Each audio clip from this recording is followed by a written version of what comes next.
हर बंदा ना रंगी जावे, इश्क दा रंग अनोखा ए। सच्ची जात रब दी बंदिया, बाकी सब कुछ धोखा ए। बुक्कल मार फकीरी वाली, कम केड़ा कोई सौखा ए। मैं दे अंदरों मैनू कढ़ना, होया बड़ा ही औखा ए।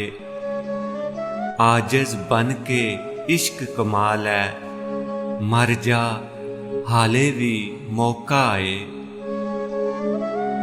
हर बंदा ना रंगी जावे, इश्क दा रंग अनोखा ए।